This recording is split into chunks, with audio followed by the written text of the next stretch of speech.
It's time once again for the City of Maple Grove Report. I'm Dave Kaiser from CCX Media. Thanks for joining us, along with Heidi Nelson, Maple Grove City Administrator. Welcome once again. Thank you. We've got a work session to talk about with 3 topics. A council meeting that was about a half hour in length, and a lot going on in the city. Busy time of the year, so stick with us for all that information. Heidi, let's begin with the work session. First item was Xcel Energy. They gave an update on some of their work in the city, and also looking at expanding with a new substation. Give us some information there. Yeah, a lot of things going on with Xcel. I think maybe the most notable, if you've noticed, they're doing a lot of work on sort of the High Line there with a helicopter in recent days. Exciting. Yeah, so they've been right around the government center and the community center in the last few days, so we've had some entertainment, and they are very talented helicopter pilots and very brave linemen out there doing that work. So that's one project that Xcel has underway there. But this discussion was about the need for an additional substation on the west side of 94, kind of in the 610 corridor area. And I think that need is being driven by a few things. Boston Scientific down on Weaver, their power demand down there, as well as just the growth that's happening in the northwest quadrant and beyond into Xcel's territory. And so we are working with them on siting a new substation. The piece of land that they're looking at is just west of 94, and then it would be just north of the new 610 extension that would go across the field there out to County Road 30. So sort of tucked up against the interstate a little bit. We have some benefit of grade there where it drops down a little bit as the 610 bends into, to head east. And so that's the site that they're currently looking at. Very preliminary yet. In terms of them needing to do more engineering on that site. The city actually owns that site today. It was acquired years ago as part of future right-of-way for 610, and so we have a little bit of cleanup to do on that with Met Council, but then we'll continue to work with Xcel on advancing their plans for that site. So good information presented by Xcel, and then good direction from Council about continuing to look at that site. All right, we'll keep you up to date on that. Also keep you up to date on this next item, senior affordable apartments, and it comes to possibly a unique area in the city that has some city history to it. Yeah, sure does. So this is the County Road 30 in Fernbrook site. It's the just south of what was the old City Hall right there on Fernbrook, across from the Arboretum, which is now the Early Childhood Family Education Center for the school district. This is what was the original Public Works facility for the city, and we have been working on sort of repurposing that site over the last couple of years. And so went out with an RFP to the development community, the senior housing development community, for a senior affordable project. So somewhat similar to our Woodland Mounds project, but this would be different in that it would be owned by a private company and then operated by them, but the city would be involved in terms of transacting the land, as well as providing some assistance with getting that project done. So we received a response from 4 developers and then brought 2 of them forward to the council for discussion. Great projects, great project here, and just a great opportunity to provide what we know is a tremendous need in the community for more senior affordable housing, and partnering with a developer on that is just a great solution to getting that housing built. So more to come on that, but good feedback from the council and on those proposals, and then we'll be moving forward to kind of work on an agreement with the developer and look at how we transact the land, that kind of a thing. So more to come on that, but this was kind of the initial look for the council at the proposals on that site. And a great site there as well, with a lot of amenities right next door as well. Right, you have, we see synergy with the Early Childhood Center, so does the school district in terms of the seniors and the kids that go to school there. They have the outdoor classroom there, the pickleball facility just to the west. That is 18 new courts of pickleball, and then across the street with the Arboretum and the great walking trails there, and the Angel of Hope and all those types of things. So a very amenity-rich area that we think will be really great for some new senior housing. One more item on that work session on May 6th, and that's a local affordable housing aid. It's got a fun acronym to it. Tell us what this is and what the city was looking at. Yeah, so this is last session, the legislature put into place a sales tax with regard to local for affordable housing that's in the metro area here, and so every city in the metro area will receive an allocation. We had a discussion with the council about what the city's what we would spend those dollars on. This year, we anticipate the dollars that would come to the city just about that $500,000 number. We think that will grow to around $700,000 in future years with full year's collection.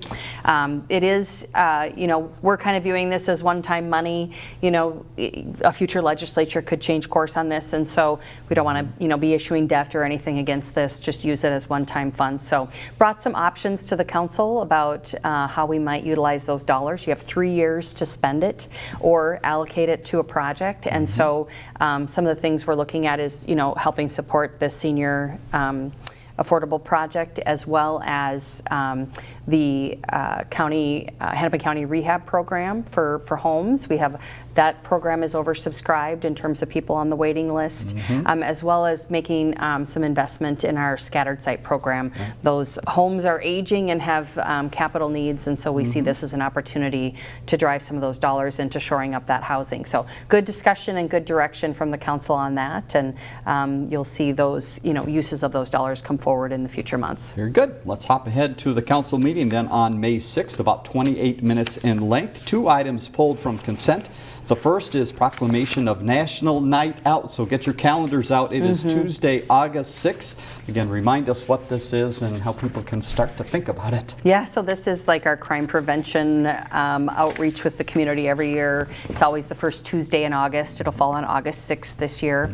Neighborhood parties, the website is up that you can register online. If you go to the police department page, there's crime prevention on the left side tab, and if you click down on that, National Night Out is there to register, or you can just search for National Night Out in the search bar as well. But last year we had about 200 parties. We were ranked first in the nation for our National Night Out efforts. Very popular event, well attended here in Maple Grove. We kick it off with the community picnic. This year it's going to be at Central Park because we're going to have some construction over at the community center. So we're shifting that over to Central Park, which will be a great venue for that day.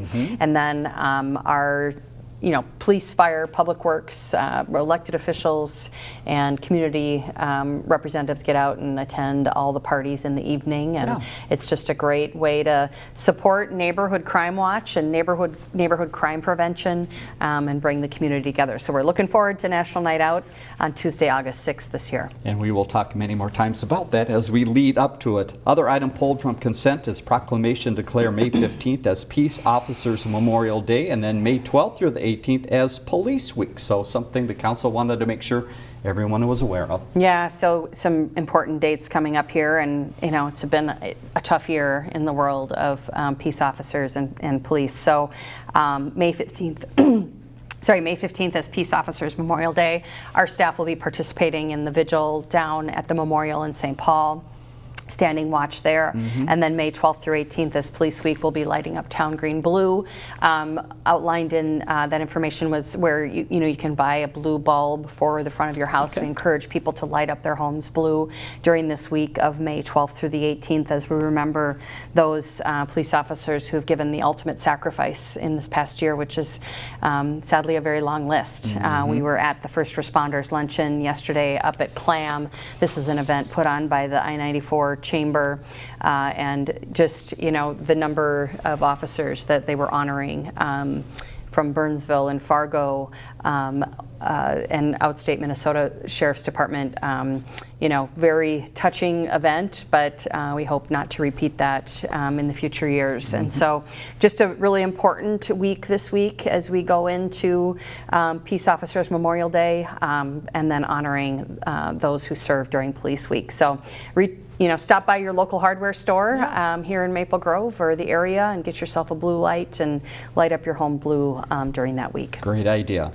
Public hearings now. There was one public hearing, easement vacation, and this has to do with some property that's been around for a while, needed a little cleanup. Yeah, so this is kind of the last act for the development of the corner at 169-694, the Opus project out there, just vacating an old road easement that was out there, and so this cleans everything up and gets them onto construction.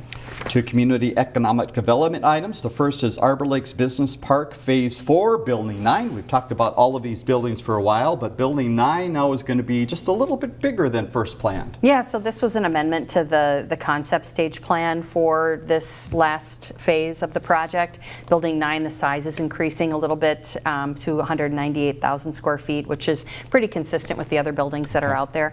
Lots of attention to not only the landscape but also the architecture and materials out there. This is kind of the furthest east building in that endeavor, that first phase of the business park out there, which will sit right up against the Boston Scientific project. And so a lot of cooperation from the developer there, Josh Budish, with Endeavor on bringing ahead a very quality project. And this one will have to come back for development stage when they're ready to get going on construction.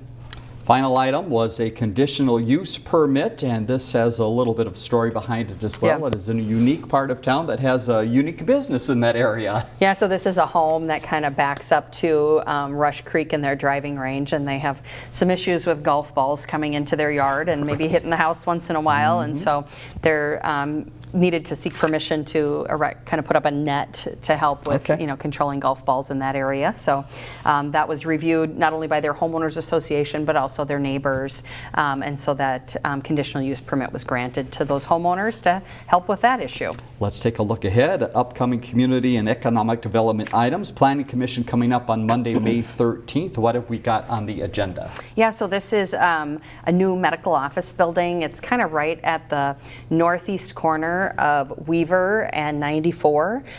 So that there's a medical office along that road, and this would be, it's kind of a big open lot that's been sitting there for a number of years. There's a parking lot there. The city actually owns that parking lot, serves some parking for the trailhead for the Rice Lake Trail. And then a portion of that is privately held, and that would be where the medical office building would be constructed in that area. So that it's Grove Square West Medical Office, and so that will come forward to Planning Commission on May 13th.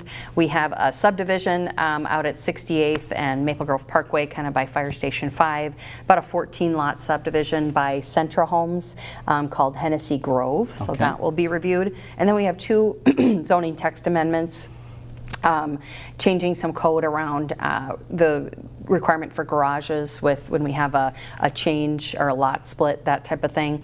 And then our code regarding cannabis-based businesses. So we know that's coming here towards the end of the year, the legalization and the ability for retail sales. So we're getting our city code in order to understand what we can regulate as a city is sort of time, place, and manner about where those businesses can exist and how.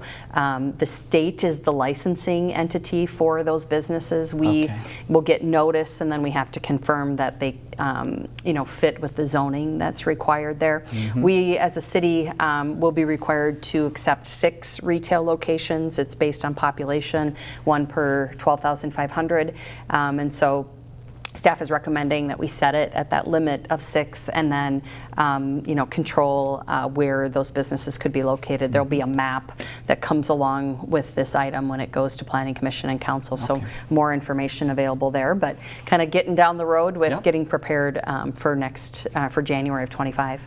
Next update was engineering and public works. You've seen a few cones appear throughout the city for some of the city projects, but there's other projects that are happening. This is the county. Where are they going to be this year? Yeah, so the county's doing some overlay work on 101 at Bass Lake Road, Alvarado area, and then additionally some crack seal coat work on County Road 30, sort of in the area of where we're doing some construction out there. So pay attention if you're taking County Road 30. Maybe think about a different route for a while if you can. There'll be some impacts out there with some of this county work. Final item from the council meeting on the 6th was your update about the Community Center Working Group. Tell us what that group is up to now and when they're going to meet next. Yeah, so this is a group of community stakeholders and organizations that provide feedback and input to kind of where we're headed with the Community Center project. So we'll be providing them an update on Thursday night, May 9th, and then get some feedback there. Just as a reminder, we're at about 80% complete on construction documents for phase 1, which involves that 3rd sheet of ice as well as the parking lots and the site work on the west side of the building. So we're going to be reviewing that and then talking about kind of next steps, which we'll be talking with the council and park board about in June in terms of advancing design on phase 2 of the project, which is kind of everything due east of where the arenas sit. So more to come on that. but a good update for the working group and opportunity to get some feedback. Excellent. There's the recap of your meeting from the 6th. Now let's hop to some other things happening around the city.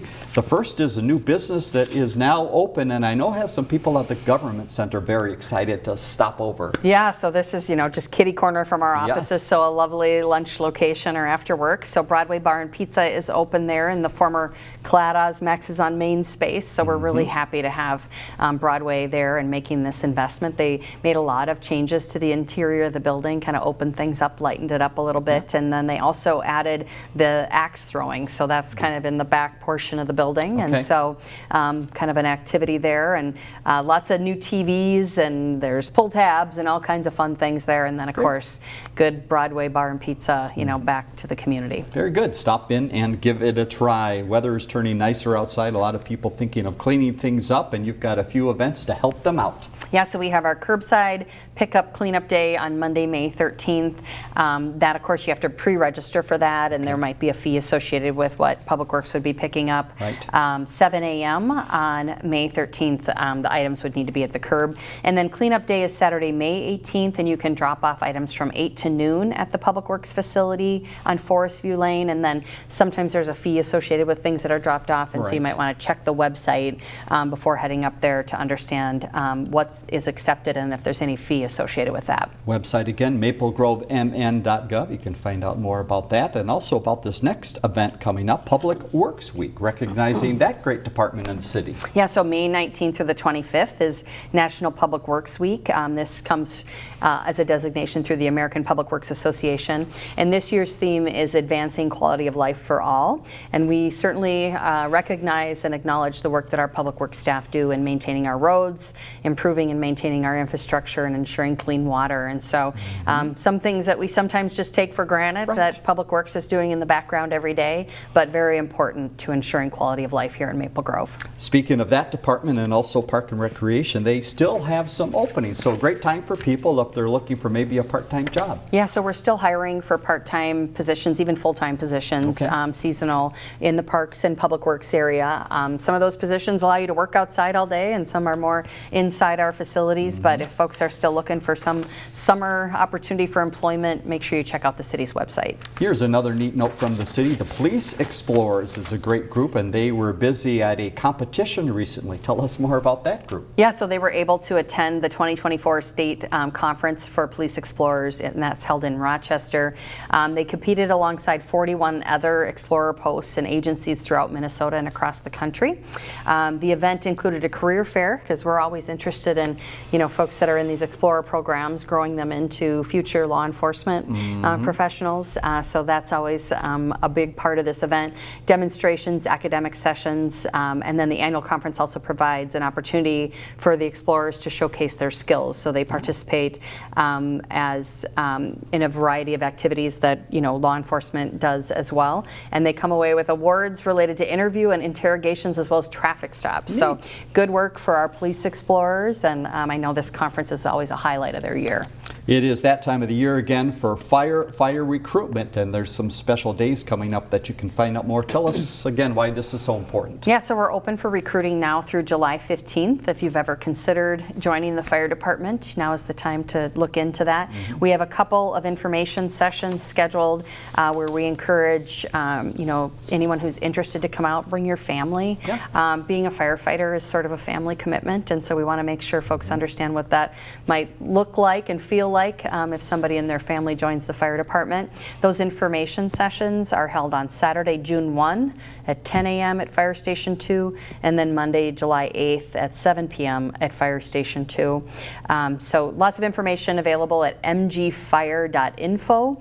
You can also give a call up to the Government Center and ask to speak to somebody in the fire department. But just want to reiterate that come as you are. We provide all the training that you might need to become a firefighter firefighter. So there's no pre-requirement that you come to us with any firefighting experience or medical experience, anything like that. Right. You'll be, if you come without that background, you'll go to the Fire Academy, and that's about an 18-month process that we work you through. It's, certainly allows you to continue your full-time job.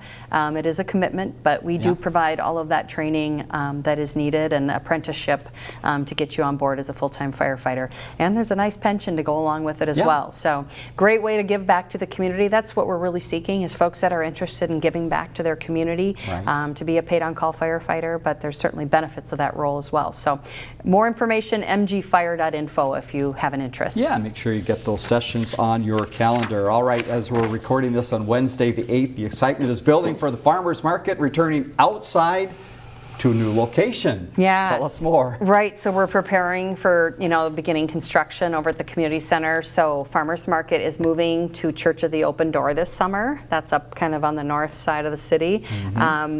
Hours are the same, 3 to 7 p.m. First market Thursday, May 9th, and then we'll go every Thursday from there. So we'll have signage up at the community center sites or for those that are coming there and unaware of the change. But we're really looking forward to being up at Church of the Open Door. They've been very receptive to and supportive of that change. So probably this season and likely next season as well. So we'll get used to that for a couple of years, and then we'll shift back to the community center.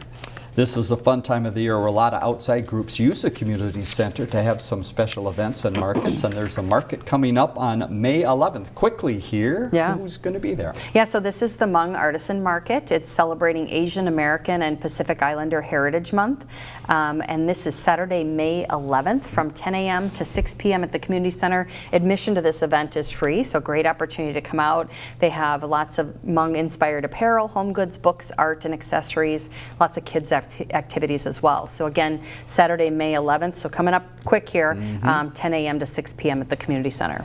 And then the next Saturday, you're going to want to hop over to Central Park and bring the dog. It's Taals and Nails time. Yeah, so Saturday, May 18th from 2 to 7 p.m. Dogs are all welcome. Great time over there with a vendor fair with 25 local organizations and businesses, including 5 local rescues with adoptable animals. That would be dangerous. I can't go there. I'd come home with 2 dogs. A canine demo, live music, arts activities, photo booth, food and beverages, games and giveaways. This event is hosted by the Maple Grove Lions Club and Maple Grove Parks and Recreation. So Saturday, May 18th, 2 to 7 at Central Park. If you live by one of the parks in the city that have a ball field, you probably noticed players out there having at it. And we had the big opening day at Gleason Field. Who was there, and what are some of the fun things that go on there? Yeah, so this past Saturday, they had the opening day celebration at Gleason Fields. I know they had quite a crowd out there. So just a great kickoff to the season out there at this brand new, reinvested in facility. It's a wonderful facility for not only, the baseball and softball activities, but just for the neighborhood out there. New playground, concessions, outdoor seating, tennis and pickleball courts, basketball courts, soccer field, all of those things located out there at Gleason Fields if you haven't had a chance to check it out. All right, when you're out and about this spring and summer, make sure you bring your phone or your camera along to take some pictures, because the city has a photo contest and it's opening up soon. Yeah, so the photo contest opens June 1st. The contest is all online, so it's real easy for residents to submit their photos. We've changed up the contest categories this year, so encourage people to take a look at those ahead of time and think about maybe the photos that you're picking out. All that information is available on the city website if you just Google photo contest there, and I'm sure Carol has it in the banner up on front as well. Important project for her as our communications coordinator for the city. You will find it. All right, final note to pass along here. A couple organizations from the community with a great event coming up on the 27th. What is this one? Yeah, so we'll be honoring Memorial Day, of course, in the community. The Maple Grove Beyond the Yellow Ribbon Group, as well as the Osseo Maple Grove American Legion, are hosting the Memorial Day event at the Veterans Memorial at Central Park, Monday, May 27th from noon to 1.